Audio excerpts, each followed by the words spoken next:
Markane Alan, and I am doing a series, Executions and Experiences. Executions and Experiences. To have experiences, you have to execute. So today, I'm going to give a moment of vulnerability. It won't be out here too long. And this is for anyone, but me being a fella, I'm approaching it towards fellas. So, what I can say to any and everyone is you can start over, you can rebuild, and you can redefine. It's very important that you're able to do that. It's very important.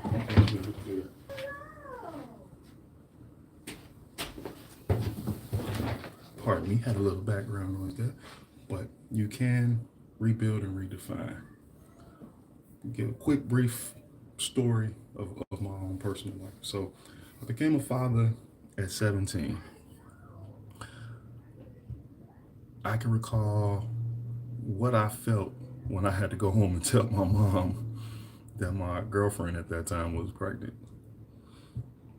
Yeah, the anxiety, this and that of pain, and you know, and all the horror stories you've heard growing up in our communities of being a young father and pregnant, getting a girl pregnant while she's young, and all that, and mind you, my girlfriend at that time was older than me, so she's on her way, she's in college, and I'm still in high school, and so it was like a lot of emotions going through that as a 17-year old. Even though I was, everyone considered me wise beyond my years and everything, I felt like I was stupid, but at that time I was running a community organization, which I was a president and founder of, and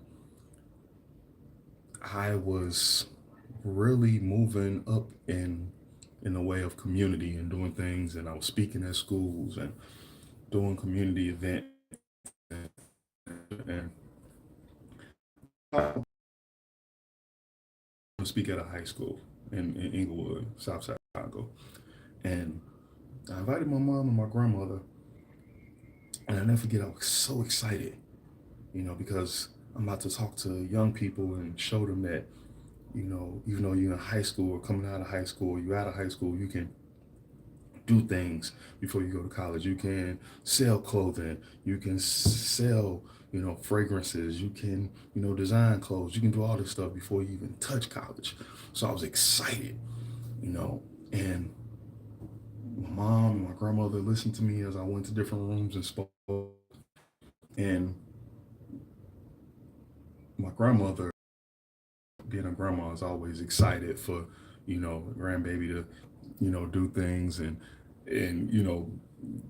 so young and everything. As my grandmother, she's just always excited if you're doing anything positive. So, but my mom burst my bubble. She burst my bubble. I was up here, and when we got back in the car, I had to go to work. I worked at a law firm at that time, and we got back in the car. Mom was gonna drop me off at the train, and she said, "You shouldn't even been here. You shouldn't have done this thing. You have a baby coming, and blah blah blah. Blah blah blah. And you can't be out here doing things." And I'm thinking like, man, I just to look in these kids' eyes, some that were close to my age and some that were younger classmen, look in their eyes when I'm telling them that, like, man, this shirt I designed, this hoodie I designed, this I designed. And they looking at me like, man, he only 17, like, whoa. So, but my mom burst my bubble. Whenever I did anything, life from that age of 17, 19, I always heard in my head, I shouldn't be doing it. Doing it. Shouldn't be doing it because I'm young and I got a child on the way. So with that, I made sacrifices that I didn't believe in, that were against myself and my personal, I guess, personal integrity when it came to my character. I always had a job, always had something going on the side. Been like that since I was 10, 11. It's like always. So it wasn't about money or doing things positive. It was just about I let my mom tell me to not do something that brought me pure peace and satisfaction. My boss at that time supported it. So, I really didn't, it really wasn't like I was in danger when I got back to work or anything like that. So, but for my mom to do that, it was just like, it tore me down. So what did I do? I still did those things. I just didn't put my 100% into them. I put my 100% into my job. And not to blame her. I mean, she comes from an era of time where you got jobs and you worked there 30, 40 years and you retire. So it's like, of course she's telling me that because as a parent, now that I am a parent, and as a parent, you tend to tell your kids things because you're worried about their mistakes and so at that time, she was, she knew she was being a mom as far as being, hey, you have a kid on the way, quit dilly dallying and playing, and in these schools, and because her generation didn't see benefit of entrepreneurialism. So of course she's not gonna push me towards that. She's gonna push me towards working my job. So, took me some time to understand that came with age. And moms used to always say, and always still does say, I told you one day you'd understand once you had your own kids. So I put certain things to the side. Took promotion at the law firm, you know, and did that. That was one sacrifice. Secondly, so at that time, when I turned 18, I got married. We were together for a while. That didn't work out.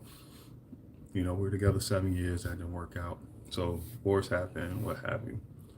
So 3 years after that, along comes second marriage. Second marriage,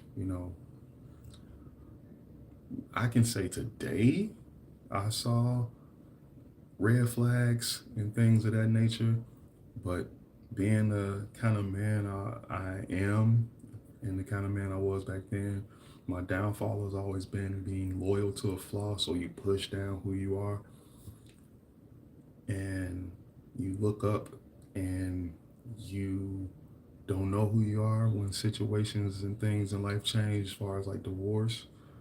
Um, and comparative to the first marriage, I I won't say I sacrificed as much of who I am, but I did put more of gotta work this job, gotta work this job, gotta work this job, and keep what I'm doing secondary instead of doing what I wanted to do that made me happy, keeping that first, or either right in line with what I'm doing every day to make a living.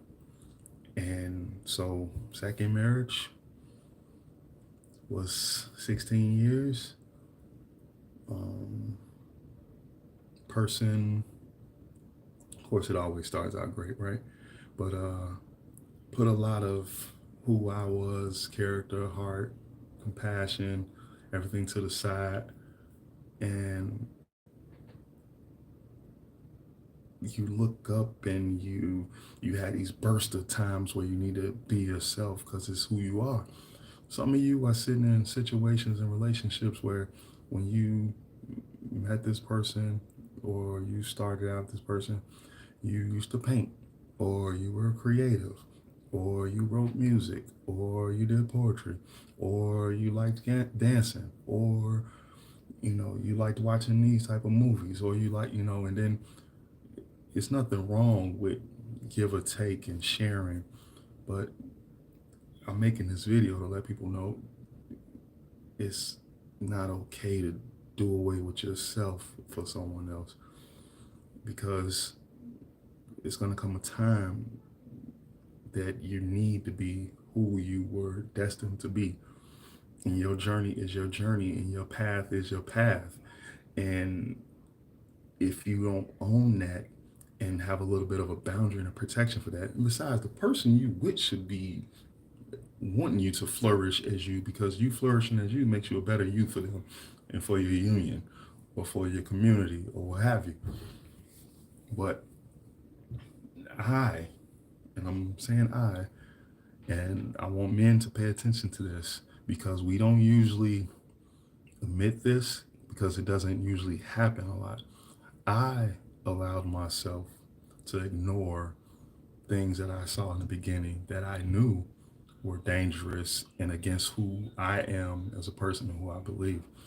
But I was in the fairy tale of love and you know, oh, you deal with this issue, but that doesn't mean you can't be loved. Oh, you have this going on. That doesn't mean you can't be loved. Oh, you come from this family background. Oh, you're showing dysfunction. Oh, you're showing this hostility. Oh, you're showing this. Doesn't mean you don't deserve love. And sometimes you are in relationships and situations for what you're meant to get out of that for your journey and for your destined journey. And you have to be okay when those things change. It's easier said than done. Trust me, it's easier said than done. You see, looking at a person who overcomes so many heartaches and everything. But this last divorce, I really had to, because now I was 40. And now you're looking back at all this that you missed. You're looking at years you committed to a person and a lifestyle, and you putting everything before you, and it didn't work. It didn't work. Despite what the world says about the man should do this and the man should do that and the man should do that. And as a younger man, when I had my first child, I didn't want my lady at that time to be a baby mama. And coming from the communities that we came from, I just didn't want that for her.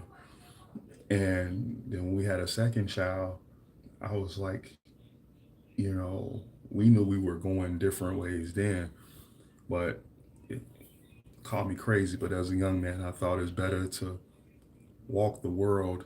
Yeah, once you have broken up or separated, divorced or what have you, it's better to walk the world as a ex-wife and an ex-husband than that was my ignorance, man. Because I'm not saying that anybody should just get married for the sake of that. We definitely not living in those times. But there's people who are quote unquote baby mothers and baby fathers that are good people. They get along together and they do the parenting very well together. So I'm not definitely not trying to somebody wear shit on that. So don't think that anybody, black, white, Hispanic, don't think that I'm saying that. I'm just saying that's how I thought as a young man, because I grew up under grandparents most of the time, and that's what I would hear things. That's what I learned. But this divorce, this last divorce, it really, it almost killed me on the inside. And I think that in my life of my personal journey, God always makes things harsh paths, harsh punches in the face for me to wake up and be like, yo, I know who you are. I know you one of the people that's gonna be loyal.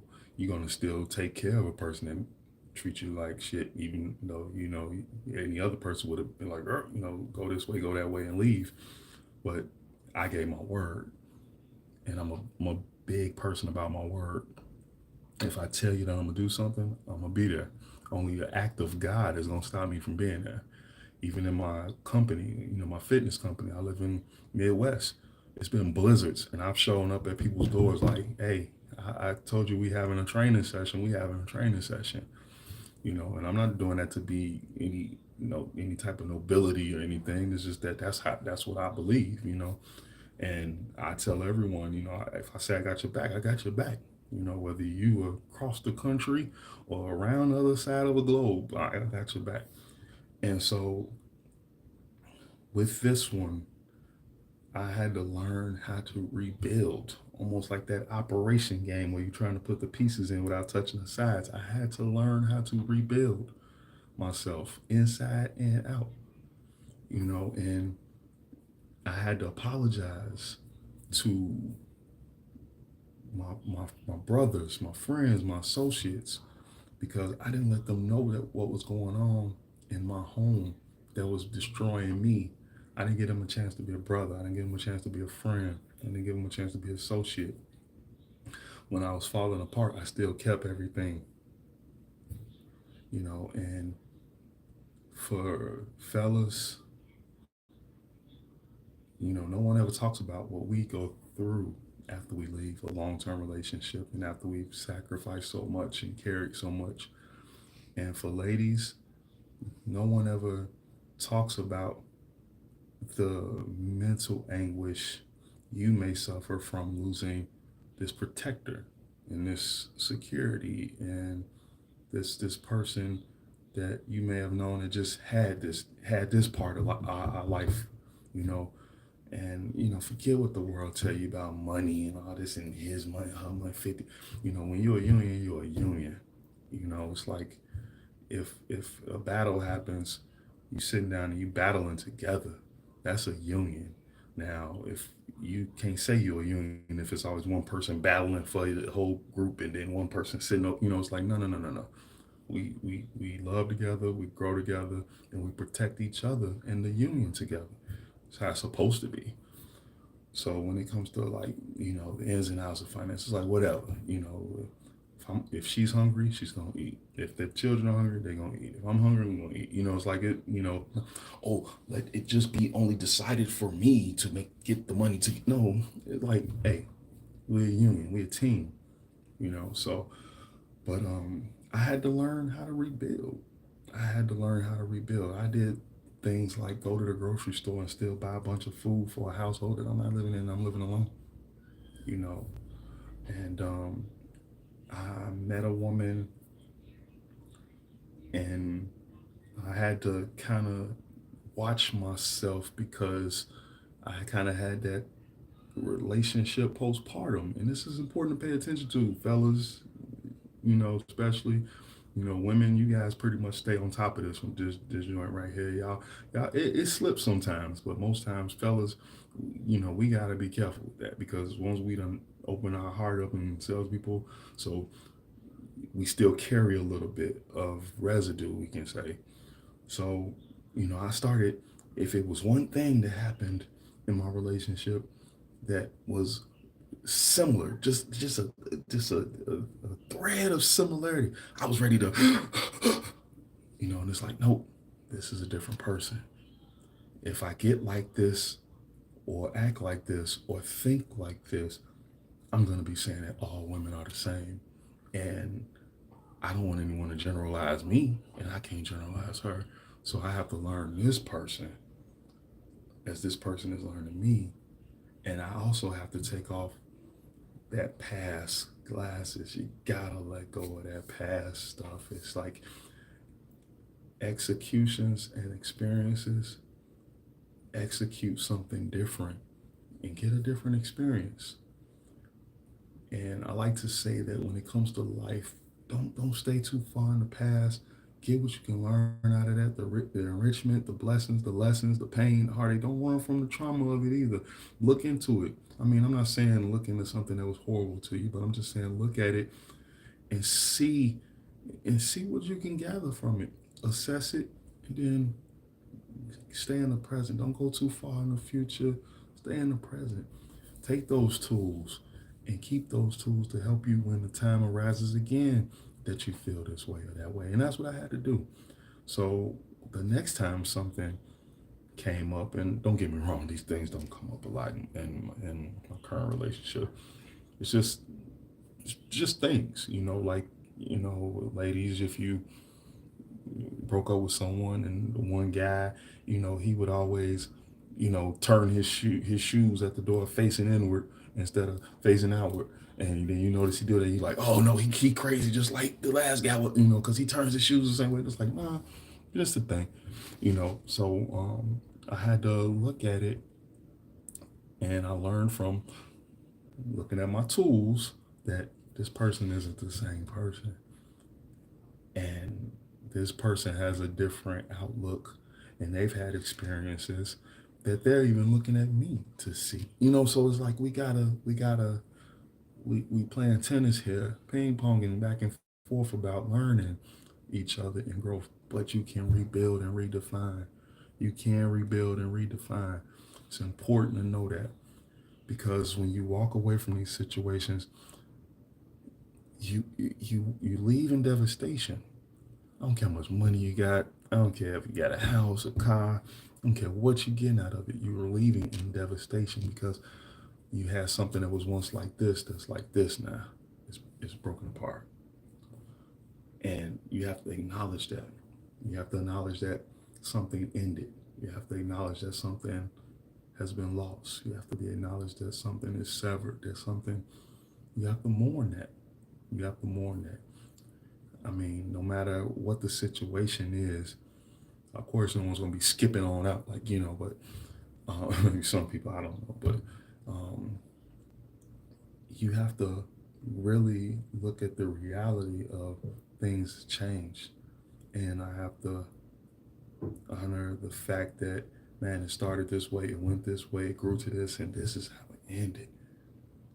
Now, from this chapter of your book of life and your journey, where we want to go. Pick up a pen. Where you want to write now. Where you want to, what you want to do. So that's where your rebuilding and your redefinition come in. Do you want to be the guy that's hunched over and sad because life didn't go the way you thought or planned, or do you want to be the person that comes from that hunched over position with their head down and start noticing what's around, and that there's beautiful things that's still around, and that no matter how old you are, you can still rebuild and redefine. It's people at 70 getting remarried. It's people at 60 that's doing new things. It's people at 50 that's learning, that may have been in harsh relationships, or good, bad, ugly, what have you, that are learning that life can still be good. You can still grow. It's never over until we're in the dirt. And even then, that's only one phase of life that's ended. So it's important to know that you can rebuild and redefine. It's not the end of you. You can rebuild and redefine.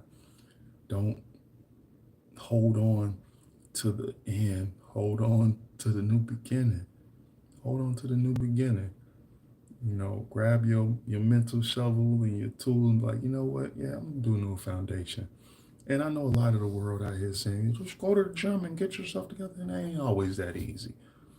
Sometimes you just need to sit and daydream and brainstorm. Sometimes you need to just look out a window. Sometimes you need to just sit in your car and quiet and look up at the sky and realize that, man, and go, that was a lot. That was rough. Cry, do whatever you have to. But you can move on. You can grow. I'm here to tell you. I'm at an age where it's like, it's statistically they say this, they say that, it's not supposed to this way, it's not supposed, and it's like the more you listen to the outside of what you supposed to be, the more it's gonna spin you in a circle. So look inside. Greatest gift you have is you. Go look in the mirror, you know. And man, I'm a big fan of when emotions arise, walk through them. Walk through them. Don't throw your hands up and don't tear anything up. Walk through them. Walk through them. How do I feel right now? I'm a fan of writing down things so that you can go back and reflect. Like, man, on that day, whoa, mm, I want to go back to that day. And if I go back to that day, I need to realize what the heck was I thinking that made me feel that way, or what did I watch on TV, or what came over me. Because the thing is this: no matter how strong you build yourself to be, the that doesn't mean that thoughts are gonna pass, or the wind not gonna blow something in your psyche. Is like, oh God. And it's gonna be days where things are gonna be good and great, and you still feel like a failure. It's gonna be days when you feel like a failure. You're gonna feel like a king or a queen or a god. You're gonna be like, oh man, I just paid all my bills. I may only got this much money left, but I feel freaking great. It's gonna be those days, but don't run from that because that's part of the experience. When you life is ebb and flows. Life is like this. Life is the ocean going in and out. Life is a fighter. You take one, you throw one. You take one, you throw one. You take one, you throw one. And even if you get knocked out, you still got to get back up. So will yourself to understand, despite what your journey may zigzag you and take you, that you can rebuild and redefine yourself. I don't want any of you to quit on you. You're the most important thing you have. I don't want anybody to quit on you. And I'm telling people this because I almost quit on me. Not suicidal, meaning I wanted to disappear and climb up on a mountain somewhere and do away with just life in itself. That's how my company, Fight for Your Life, came to be. I wanted to just, I'm done. I'm done. I had sat down and wrote out, I want my books to go to this person, my music to go to that person, this to go to that person. This, I'm just done. I don't want to just. And at that time, I was a man who worked uh, to the wee hours of the night, working for myself, getting up early in the morning, 3, 4 in the morning, starting the day all over again, over and over and over again. I was a man who took care of everything. At that time, my wife didn't work. And that was my wife, who's now my ex-wife, but she didn't work, and she hadn't worked for years. And not only did I work like that, I have an adage of making sure that I want to sit down and eat with my family every day. So most times I was making breakfast. When I got a break in the afternoon to come home, I was making lunch. Sometimes I was making dinner. So and it's like making my own food prep for work every day. So it's like money was good. Even during COVID, money was good. So it's like, what could have been the problem?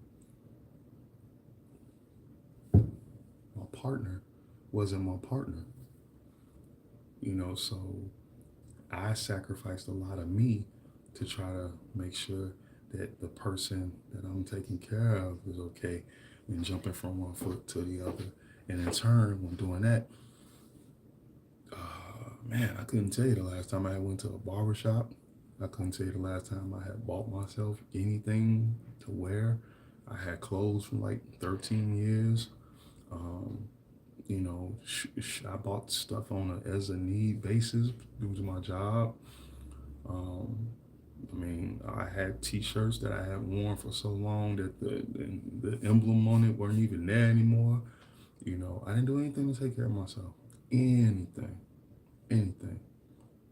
And you know, I don't want that for people. So I take my experiences, and with this platform and outlet, try to help others, man. That's what it's always about. It's always about we all in this together. We can win this thing if we realize that we all in this together. And for real, if people ever need to talk, need to vent, man, you can find me. My Facebook is Markane Alan. Again, my Facebook is Markane Alan. My IG is Brand Markane. It's my personal one. My business one is struggle_fight. And then my fitness company one is look.alive.fitness. So, man, and anybody who knows me knows I'm serious, man. Just, man, reach out, man. If you have any type of thing that you're trying to do, side hustle, business, anything, let me know. I'll help promote you and support you that way too. But again, if anyone hasn't told you today, I'm proud of you. Don't give up on you. Don't give up on you. Sometimes when it gets thick, you is all you have. And it's going to be you that pulls you through the fire. So peace. Fight for your life. Thank y'all all for supporting. See you next time. Don't be afraid to redefine, rebuild, redefine.